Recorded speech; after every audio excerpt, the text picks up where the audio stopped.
नमस्कार, knocking-news.com में आपका स्वागत है। मैं हूं गिरिजेश वशिष्ठ। आज सुबह जब आपने आँख खोली होगी तो गुरु नानक देव को याद किया होगा कि उनकी जयंती के दिन एक गुड न्यूज़ आ गई है।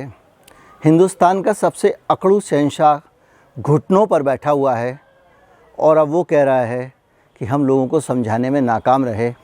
तीनों किसान कानून जो उन्होंने लाए थे वो वापस ले लिए हैं। तथाकथित काले कानून अब वापस हो जाएंगे, ऐसा उन्होंने ऐलान किया है। ये उस दिन हो रहा है जिस दिन बाबा नानक की जयंती है। बाबा नानक का एक किस्सा आपने सुना होगा कि बाबा नानक ने ये कहा था कि उनके पास जब वो गांव में गए और लोग उनको रोटी लेते थे और लोगों ने उनको रोटी दी तो उन्होंने गरीब आदमी की रोटी बड़े चाव से खानी शुरू कर दी। जो अमीर आदमी की रोटी थी उसको एक तरफ रख दिया। लोगों ने उनसे कहा कि बाबा ये तो अमीर की रोटी है, चुपड़ी हुई रोटी है, इसमें घी लगा है और ये सूखी रूखी किसी भी तरह की टेढ़ी मेढ़ी रोटी आप खा रहे हैं। आप अमीर की रोटी क्यों नहीं खा रहे हैं? आपको क्यों ये रोटी अच्छी लग रही है? बाबा नानक ने लोगों से कहा कि देखो मैं बताता हूँ कि ये रोटी क्या है। बाबा नानक ने एक हाथ में एक रोटी पकड़ी, दूसरे हाथ में दूसरी रोटी पकड़ी और उनको निचोड़ना शुरू कर दिया। अमीर की रोटी से खून टपक रहा था, गरीब की रोटी से दूध बह रहा था। ये बाबा नानक का किस्सा बचपन से हम सब ने पढ़ा होगा। आज का दिन इसलिए महत्वपूर्ण है कि जो अमीर के लिए कानून बनाने वाली सरकार थी वो सरकार घुटनों पर बैठी हुई है और बाबा नानक के चेले गरीब किसानों की संघर्ष जो है, उनका संघर्ष वो रंग लाया है। हालत ये है कि हिंदुस्तान का अकड़ू शहंशाह ज़ोर शोर से कह रहा है कि मैं कानून वापस ले लूँगा और गरीब किसान कह रहा है कि शहंशाह तेरी बात और ज़ुबान पे भरोसा नहीं है, तू कानून वापस लेगा या नहीं लेगा मुझे पता नहीं है, पहले कानून वापस ले। 700 किसानों ने अपनी जान दी है।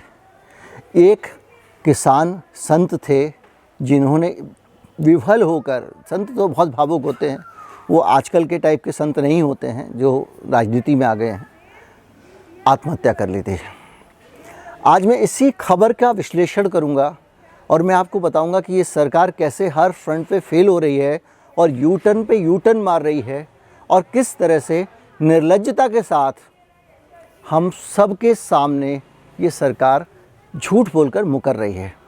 कहीं मत जाइए, चैनल को सब्सक्राइब कर लीजिए। अगर सपोर्ट करना चाहते हैं इस चैनल को तो हमारा UPI ID नीचे डिस्क्रिप्शन में है, उसके ज़रिए भुगतान कर सकते हैं। ये वीडियो जहाँ ख़त्म होगा वहाँ पे एक बार कोड होगा, उसको भी स्कैन कर सकते हैं।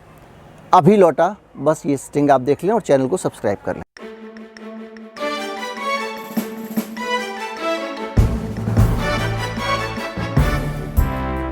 प्रधानमंत्री मोदी का कहना यह है कि जो कानून किसानों के हित में था उस कानून की खूबियाँ समझाने में मैं नाकाम रहा हूँ, इसलिए मैं तीनों कानून वापस लेने का प्रस्ताव रखता हूँ। उनको वापस लूँगा और किसान आंदोलन वापस हो जाए। किसानों का कहना यह है कि असली मांग अभी पूरी नहीं हुई है। तीनों कानून वापस लेना तो एक मांग थी, दूसरी अहम मांग थी कि MSP की गारंटी हमको मिलनी चाहिए। दूसरा बयान किसान नेता राकेश टिकैत ने दिया है, जिन्होंने ये कहा है कि पहले सरकार संसद में कानून को वापस ले तब धरना हटाएंगे। ये इस देश के प्रधानमंत्री की जो क्रेडिबिलिटी है, जो साख है जनता के बीच में, उनकी ज़ुबान की जो कीमत है, उनके शब्दों का जो वजन है, वो इस बयान में दिखाई पड़ता है। केंद्रीय मंत्री थी मीनाक्षी लेखी। क्या कहा था उन्होंने किसानों के बारे में? मवाली कहा था। इस देश के किसानों को मवाली कहा गया। इस देश के किसानों को देखकर जनरल VK सिंह, जिनके ऊपर आरोप लगा था कि वो दिल्ली की सरकार को अपदस्थ करने के लिए दिल्ली की तरफ कूच कर चुके थे अपनी सेनाओं को लेकर, बाद में कहा गया वो मिसकम्युनिकेशन हो गया था, वो ये कह रहे हैं कि इनमें कुछ लोग देखने में लगता है कि किसान नहीं है, कुछ गलत लोग घुस आए हैं। किसान आंदोलन को खालिस्तानी कहा गया था। किसानों को ऊपर पत्थर फेंकने के लिए BJP के कार्यकर्ता भेजे गए थे, जो अपने आप को स्थानीय नागरिक बताते थे और उनके ऊपर हमला करते थे। 700 किसानों ने दम तोड़ा। एक किसान दिल्ली के बॉर्डर पर अगर धरना दे, मैं बहुत सारे दूसरे उदाहरण भी लाने वाला हूँ, ये वीडियो सिर्फ किसान आंदोलन पे नहीं है। तो किसान आंदोलन के बॉर्डर पर अगर धरने में महीने भर से जमा हुआ है तो उसकी खेती की देखभाल दूसरे किसान कर रहे थे, उसको ट्रॉली दे रहे थे, उसके अनाज को मंडी ले जा रहे थे और बेचा जा रहा था, उसके अनाज की कटाई हो रही थी, उसको घर की परवाह नहीं थी। ये संघर्ष और ये यूनिटी और ये एकता, मैं अक्सर अपने वीडियो में आपसे कहता हूँ कि एक रहिए, एकता बहुत ज़रूरी है। जितना अधिक एक आप रहेंगे उतना ज़्यादा आप मजबूत होंगे। किसी ना किसी बहाने से छोटे बड़े संगठन बना के, भले ही आप व्हाट्सएप ग्रुप क्यों ना बनाएं, अपने अधिकारों पर बात कीजिए। आखिर में सरकार का ये यू टर्न है, या इसको भद्दी भाषा में कहें या कठोर भाषा में कहें तो थूक कर चाटना है। और इस थूकने और चाटने की प्रक्रिया के बीच में इस सरकार ने 700 लोगों की जान ले ली जो किसान थे। अब मैं आपको दूसरा मामला बताता हूँ। कोरोना काल के बीच में सरकार ने रूट का एक बढ़िया बहाना चुना और जितनी रेलें इस देश में चलती थी उन सारी पैसेंजर ट्रेन्स को बंद कर दिया। उन पैसेंजर ट्रेन्स के नंबर के आगे ज़ीरो लगाया और उनको स्पेशल ट्रेन कहकर चलाना शुरू कर दिया। और स्पेशल ट्रेन के नाम पर उन पैसेंजर ट्रेन का कई गुना ज़्यादा किराया वसूला गया। वो पैसेंजर ट्रेन उतने ही स्टेशन पर रुकती थी, हर स्टेशन पे रुकते हुए जाती थी, छोटे छोटे हॉल्ट पे भी रुकती थी, लेकिन उनका किराया कई गुना था। और इस देश में काम करने वाले जो डेली पैसेंजर थे उनको ट्रैवल करने को नहीं मिल रहा था।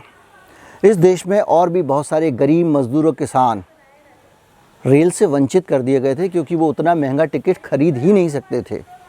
और सरकार का ये मॉडल था कि हम रेलवे से बहुत सारे पैसे कमा लेंगे, और उसका नतीजा ये हुआ कि रेलवे कंगाल हो गई। और शायद रेलवे को कंगाल होना ही रहा होगा, इसीलिए रेल मंत्रालय का जो बजट होता था उसको बंद कर दिया गया ताकि पता ना चले कि रेल में कहाँ क्या गड़बड़ हो रही है। और अब सरकार को ये समझ में आ गया है कि भारत का देश में महंगे टिकट नहीं बेचे जा सकते, इसलिए अब उसने वापस उन ट्रेनों को चलाना शुरू कर दिया है। और अब उसको समझ में आ गया है कि जो हमने कदम उठाया था वो मूर्खतापूर्ण था। ये दूसरा यू टर्न है जो हम सब और आप देख रहे हैं। नोटबंदी हुई थी और नोटबंदी के दौरान बड़े ज़ोर शोर से ये कहा गया था कि अब डिजिटाइज़ किया जा रहा है अर्थव्यवस्था को। जितनी ज़्यादा अर्थव्यवस्था डिजिटाइज होगी, जितना डिजिटलाइजेशन होगा, उतनी चीज़ें आसान होंगी। पेटीएम जैसी प्राइवेट कंपनी के विज्ञापन में प्रधानमंत्री का फ़ोटो होता था हर अखबार के पहले पन्ने पर।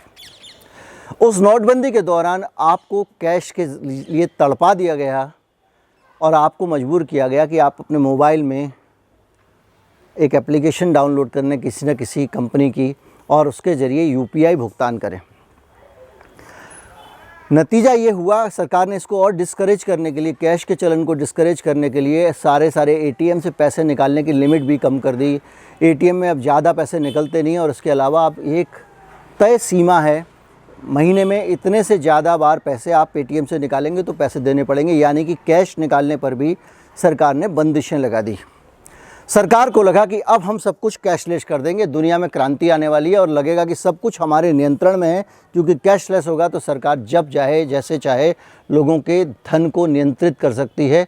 क्योंकि नोटबंदी में भी काला धन जो है वो निकालने में नाकाम रही और उसको लगा कि अरे ये तो अर्थव्यवस्था डूबी ही नहीं, तो ये नया तरीका निकाला गया।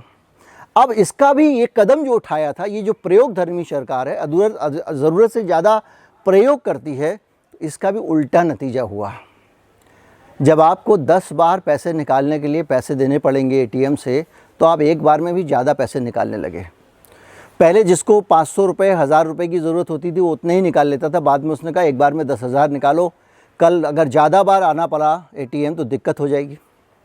जिस व्यापारी के पास कैश में बिक्री होती थी वो नहीं चाहता था कि मैं अपना कैश बैंक में जमा करूं, क्योंकि बैंक में अगर मैं कैश जमा करूंगा तो वापस लेना मेरे लिए मुश्किल हो जाएगा। सरकार ने लिमिट भी बना दी, इससे ज़्यादा कैश निकाल नहीं सकते हैं आप। तो ये कैशलेस के चक्कर में जो कैश पे टॉर्चर हुआ, उस चक्कर में पूरी सोसाइटी कैश से फ्लडेड हो गई। हर आदमी कोशिश करने लगा कि सारा का सारा लेन देन कैश के ज़रिए किया जाए।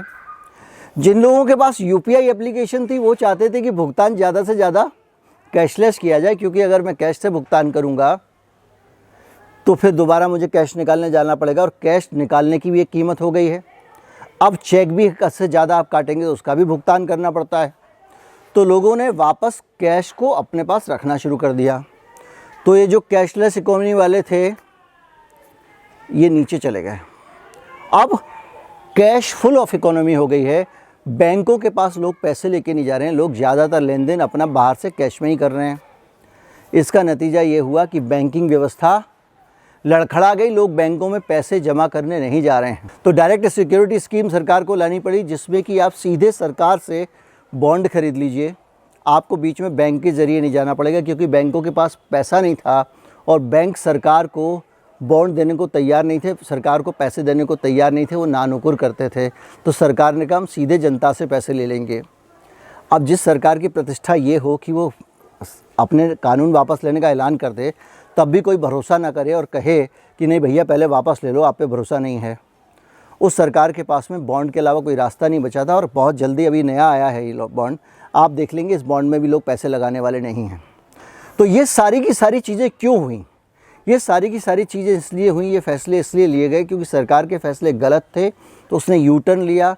और यू टर्न मोनेटाइजेशन में जब डिमोनेटाइज हो गई पूरी सोसाइटी, समाज के पास में जब पैसे नहीं बचे और सब गड़बड़ाने लग गया, इकोनॉमी लड़खड़ाने लग गई, तो सरकार को इसको इकोनॉमी को फ्लड करना पड़ा कैश से और उसको ये सारे नियम बनाने पड़े।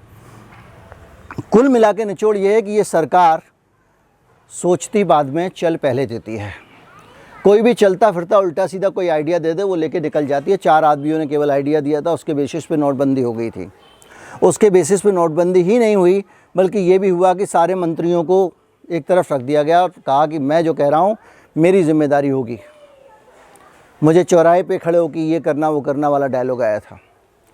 और माननीय हर्षवर्धन जी का ये बयान है, रिकॉर्ड में मेरे पास रिकॉर्डिंग है कि मंत्रियों को एक ताले में बंद कर दिया गया था जब नोटबंदी का ऐलान हुआ कि किसी को कोई जानकारी ना दे दें। ये इस सरकार की स्थिति है और आज उसी सरकार ने किसान कानून वापस लिए हैं। ये एक और यू टर्न है, लेकिन मसला सिर्फ यू टर्न का नहीं है।